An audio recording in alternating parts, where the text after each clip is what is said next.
not going to do repeats. I am going to talk about breathing to start with. And this is going to feel a little bit different than my Rose Studies series because I'm not going to work with the second edition. For those of you who are here for the series with the Rose 32 etudes, I used the David Height edition of those etudes in the first book of the artistic studies for clarinet. And I used his like phrase markings and breath marks and all that kind of stuff as kind of a jumping off point. I'm just going to be working with my own opinions, and I'm not going to be using anybody else's. So it's going to feel a little bit different. So that being said, like I only know these studies like the way I've played them and worked on them. So for breathing, for now, I'm going to kind of, as we go along, I'm going to kind of breathe just kind of after. All these phrases kind of go to like the first 16th note of a new measure. And I will kind of like grab a breath after that. And I didn't do this good of a job about it this time, but I wanted to maybe put like just the tiniest bit of rubato, of like pull back before each breath and phrase it that way. The good thing about Bach is I feel like that is like 100% acceptable and in keeping with the style and the tradition.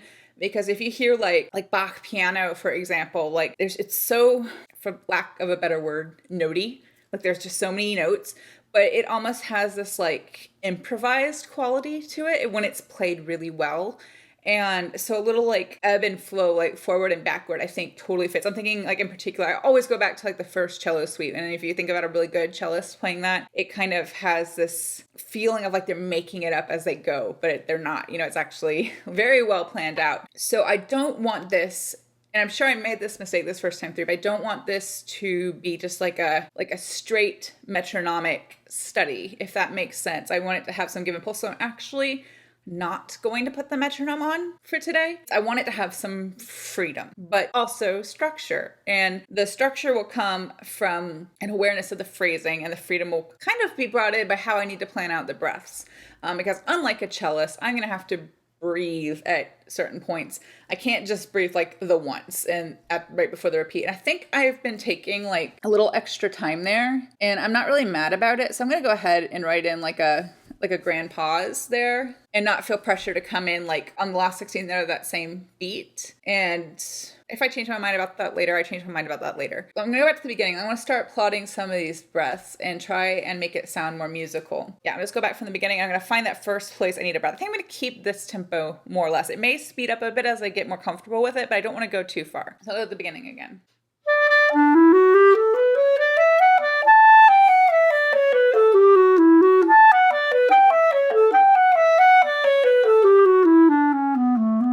I think that's going to be the first one. Maybe not forever. I may not need a breath that early, but I think it fits with the dynamic change with taking this decrescendo down to the piano. I think it fits to have a breath there. So let me try it again.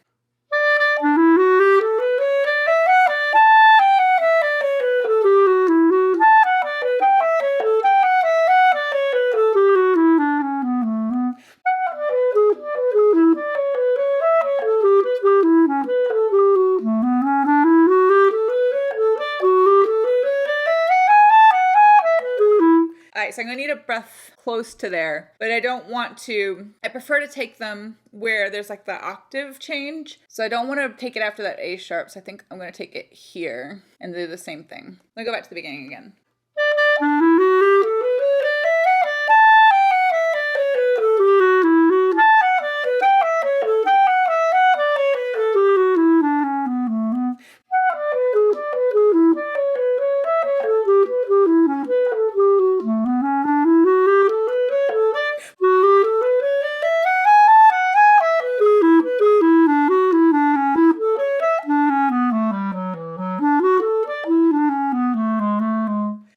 Like I almost was going to be out of air, but I think it worked out okay. I'm going to go back to the breath before that.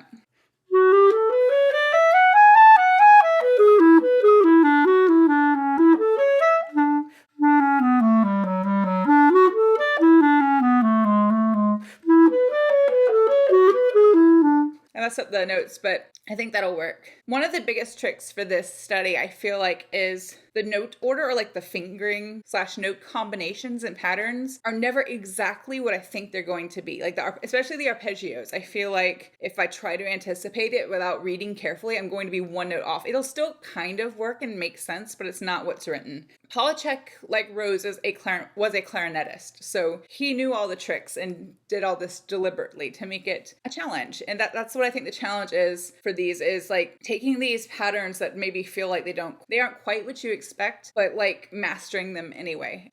Let me go from the beginning again.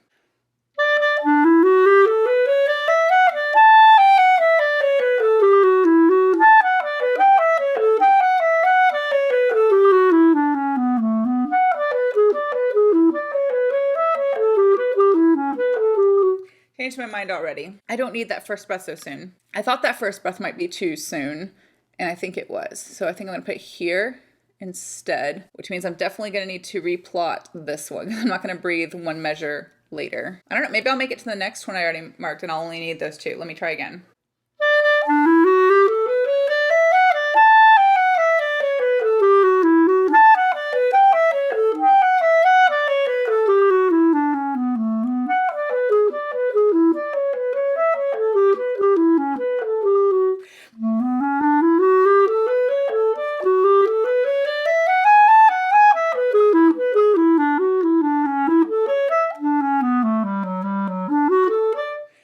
I think I need to take it sooner. I mean, I might be able to make it to that one, but it's going to sound kind of urgent and I don't want that. So maybe here, like this one, I'm not going to do as much pullback. So these that I'm marking with the arrow for like a little bit of rubato, a little bit of pullback, I want to do a little bit more. I'm not quite doing as much yet as I would like. I want to free it up quite a bit, but I'm just not quite there yet. And so those breaths will be a bit bigger. The ones that I'm doing like more pullback from before, those breaths will be a little bit more time and a little bit more oxygen. And then ones like the second one, I'm not going to pull back quite as much, and it's going to be quicker, kind of just like a top up breath until I get to a place that makes more sense phrasing wise to take in more air. So let me try that. I'll try that and find where the next one should go as well.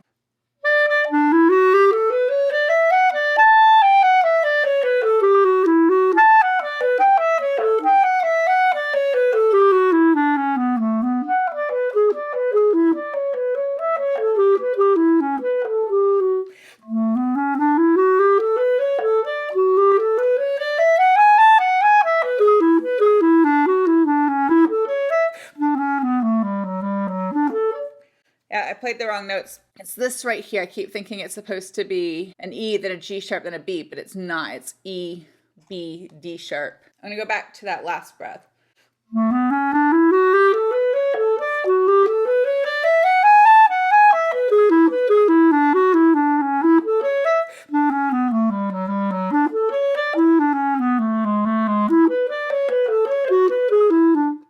Oh, I did it again. I think here I am going to break the slur though, because I think it makes sense. I've practiced it both ways. I practiced using the alternate D sharp because I learned it with the slide from the D sharp here down to the C sharp. That just feels more comfortable. So maybe I'll try it both ways, but that's the way I just kind of default to. I'm going to go back to that second breath.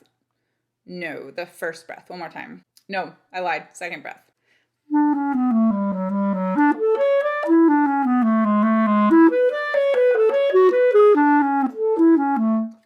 I'm not sure about the breath. I need to go back to the beginning because I feel like I have too much air right now to take the breath there, but it's going to be different actually going from the beginning. So let me do that again.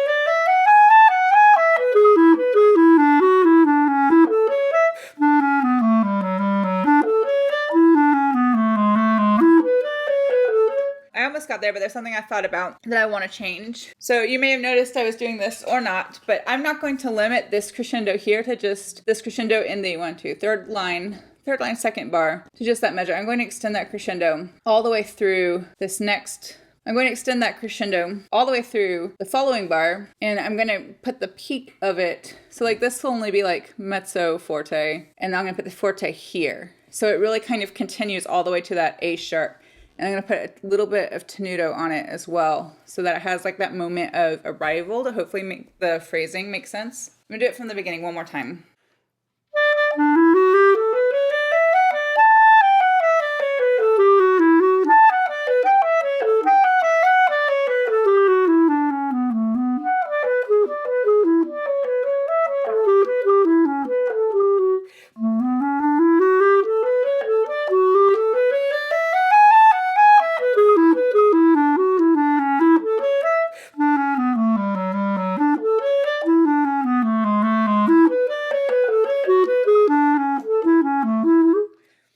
It feels weird to stop and take that breath there, but I don't think I can make it. I'm going to try it one more time and go past that and see how far past that I can make it without taking that breath. But I don't know, that just doesn't feel like the right place to breathe.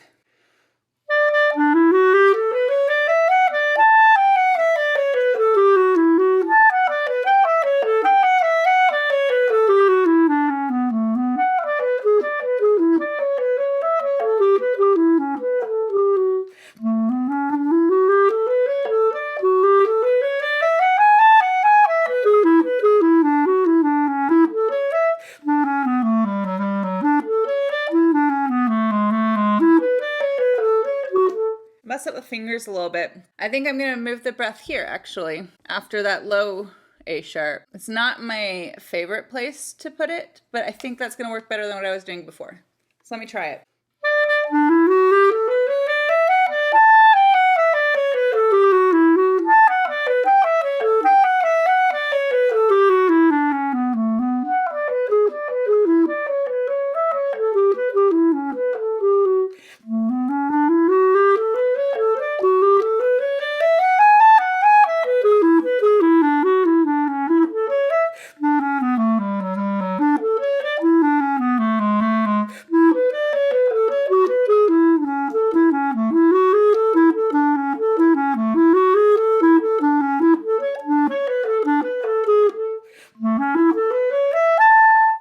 Took a little extra emergency breath that I didn't love, but I didn't hate. So I'm going to kind of like mark it in as a in case of emergency option. Yeah, I didn't love that, but I didn't absolutely despise it. So maybe that again.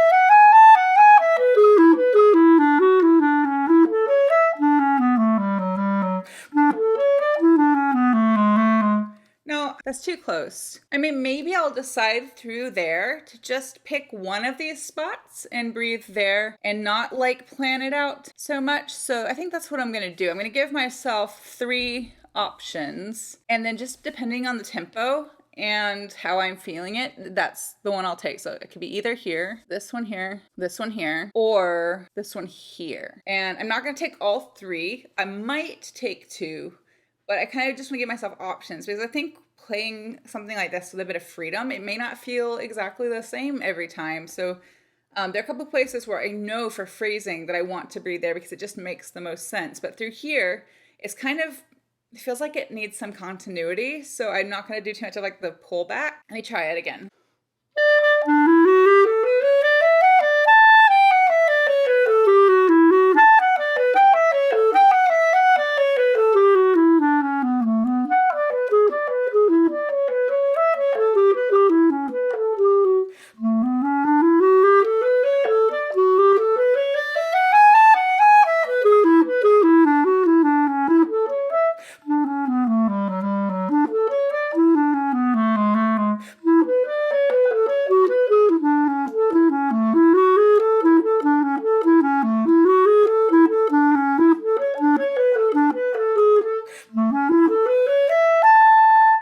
That was better, not 100% the way I want it, but better. So let me go back over some of this a little bit. I think I like having the flexibility of like multiple places to breathe through there, and I'll just choose the ones that make the most sense in the moment. For now, I marked this incorrectly. It's not the C sharp to the A sharp in the first bar of the fifth line that's messing me up. It's the A sharp to the E. For some reason, I'm wanting to throw like an F sharp in there, I think, and I'm stumbling through that. So I want to remark that. Also, I need to know what dynamic I'm going to be through the end. Now there's that crescendo, we have the crescendo in the second bar of the third line, and then where I continued it into the third bar of that line, arriving at a forte, but there still should be some like ebb and flow. So I'm thinking like there's a little bit of decrescendo here, a little bit of crescendo here, a little bit of decrescendo here. And then I think just kind of following that pattern should be just a little bit of decrescendo here and then crescendo at the end, ending forte, since the next section starts piano. So I'm going to try that. I'm going to go from the top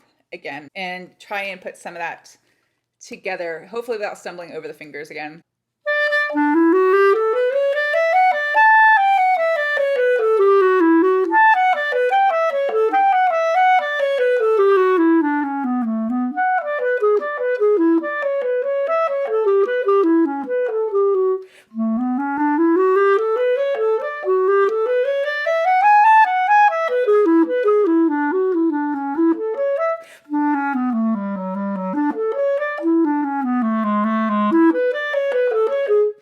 That was going well until I missed a note.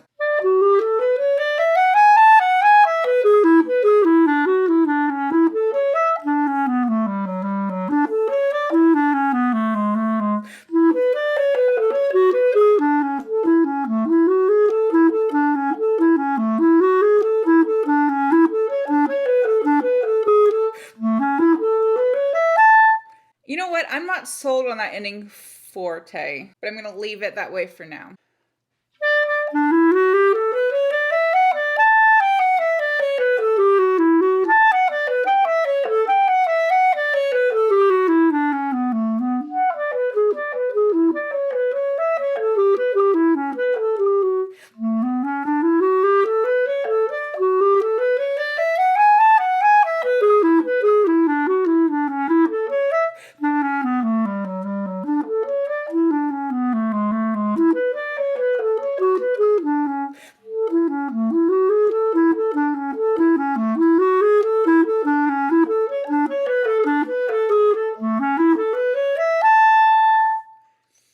So bad. I took a breath that was not any of the ones I had pre-planned, but I think it worked okay. So now I'm going to work on the second half, which I actually like a bit better than the first half. So I'll go ahead and just read it through starting after the repeat.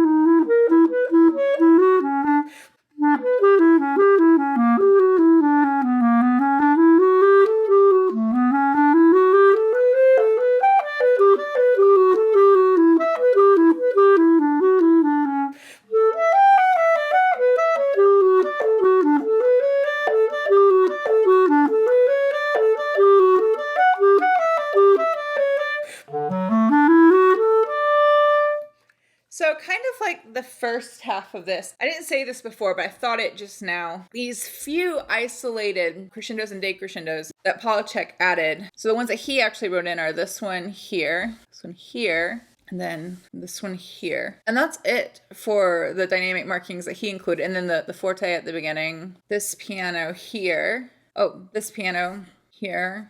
And then there's this crescendo here. And so what I interpret this to mean is that, especially this crescendo right after the repeat, it just means the whole thing is gradually getting louder with some ebb and flow.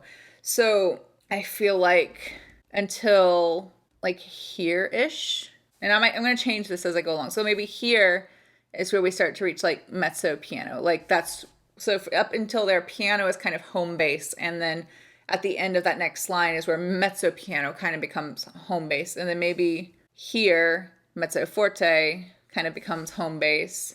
And then I think maybe here, it's more forte. And I think with a little bit of like decrescendo there, and then a little bit of this here, and then louder through to the end where it ends forte. So let me try that. I don't know if that's exactly how I'm going to want it to be, but I think that's a good starting point.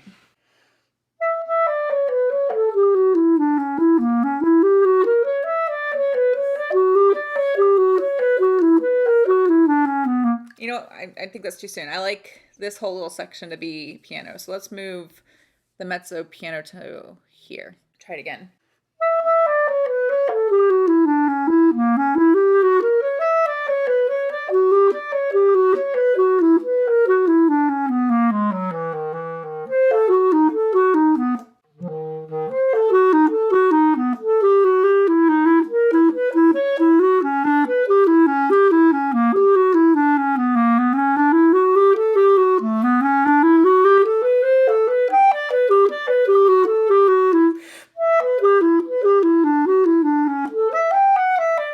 I lied. So I think, no, now I'm not sure. I need to play it again because I lost my train of thought.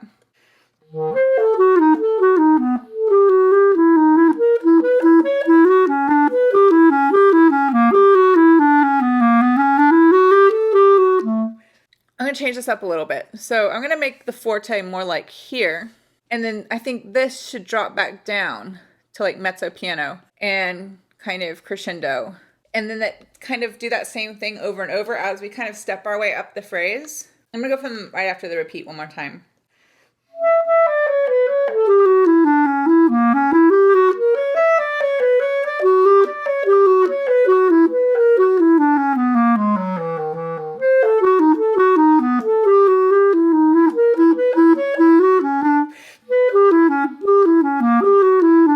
So I messed that up, but I think I'm going to take that first breath there. And I am going to give myself enough of a pause at the repeat to take a really good breath before continuing. So I think I can make it a bit longer without taking a breath. Let me do that again.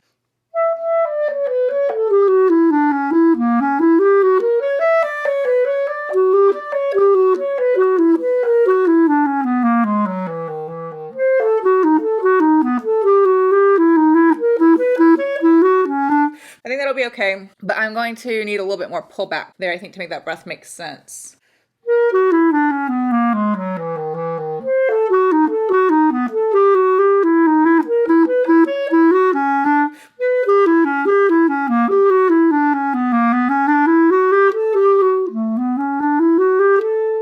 think forte is too much in that bar before, so I think I'm just going to focus on keeping it mezzo forte, and then let it relax just a little bit into what is more or less the mezzo piano. So not a big change, just a little change.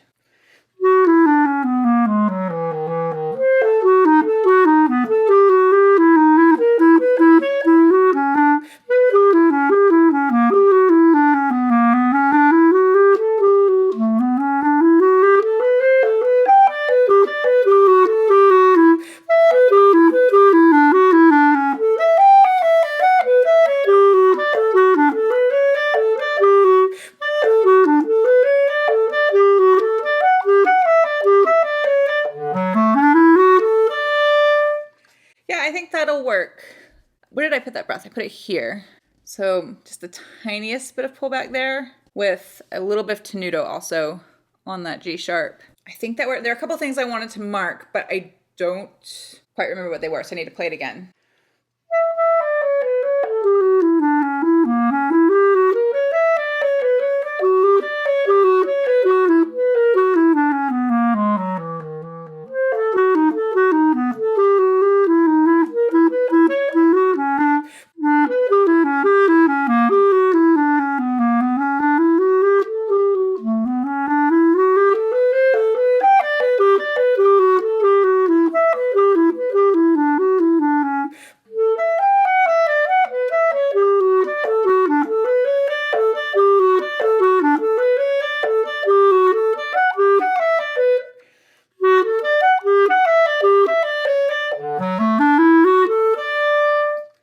So I think what I'm learning with this study is that a lot of the phrasing around the breaths is going to be more like guidelines than actual rules because of the freedom that's just like what this piece, the study inherently needs, if that makes sense. I don't know if that's the right way to say that, but that's what I'm going with. I think locking myself in to one set of one style method, one plan for phrasing and breathing is not going to work because I'm trying to approach it with more freedom depending on the day, the moment, whatever, the tempo is going to be a little bit different. Yeah, so I think having a plan is good, but I think what I did before, where I put like multiple little breaths and just pre-planned or like pre-planned / pre-practiced multiple different places to breathe, I think that's really the key, the solution.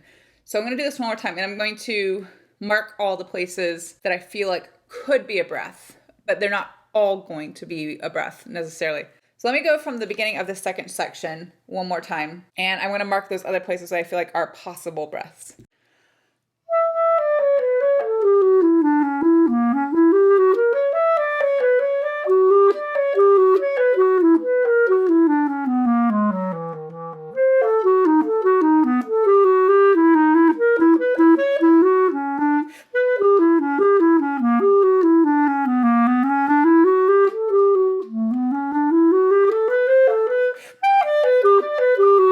So let me go ahead and mark a couple of those. I think this one is a good one. Let me do that again.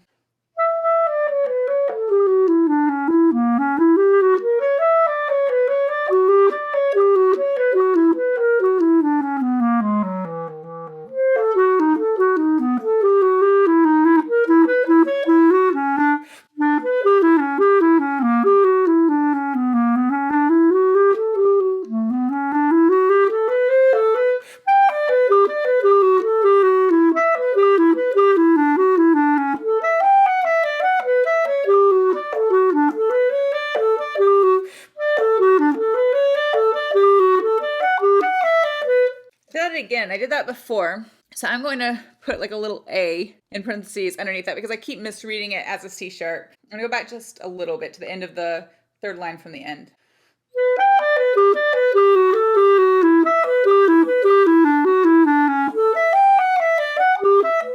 That time it is a C sharp and not an A. I don't think I missed that before, but I will mark it just since that's where my brain's at now.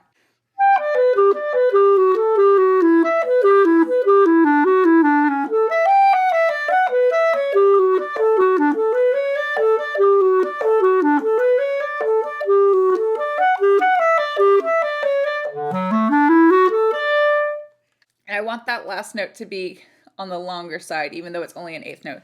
Same for the first section. I want those to ring and not just kind of. Let me do the second half through one more time.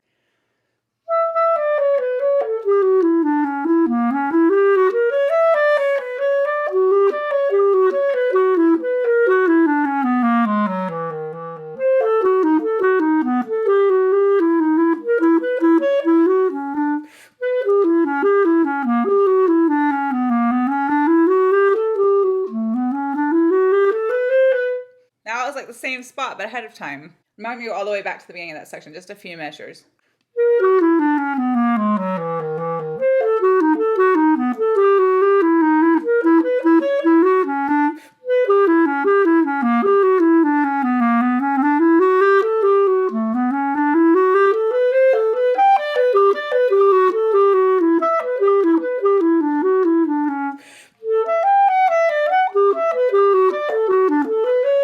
So if I did it again, I put an A there instead of a C. I'm going to go back just a couple of measures and catch that again.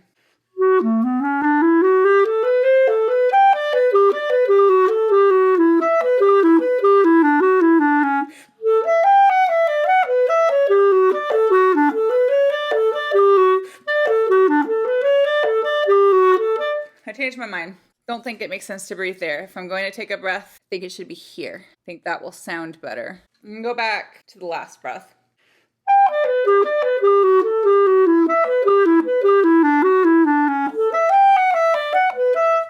That time I got the C sharp correctly, but it just threw me off. I don't know what it is about those two spots that's making me feel shaky now.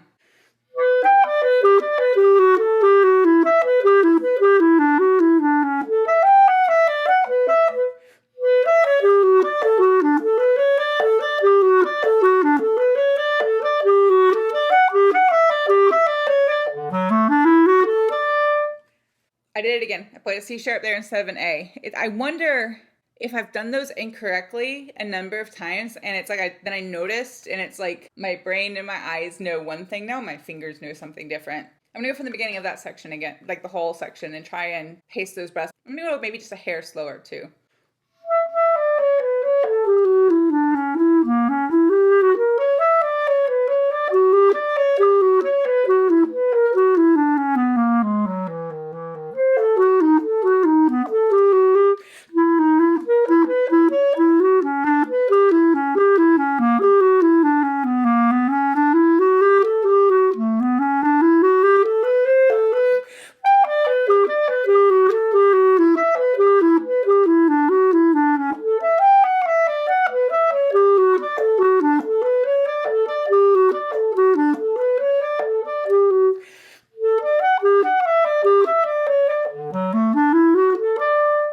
I didn't do much for musicality, dynamics, or phrasing, but I did sort out the fingers. So now let me try to get a little bit more like where I would want it in a performance.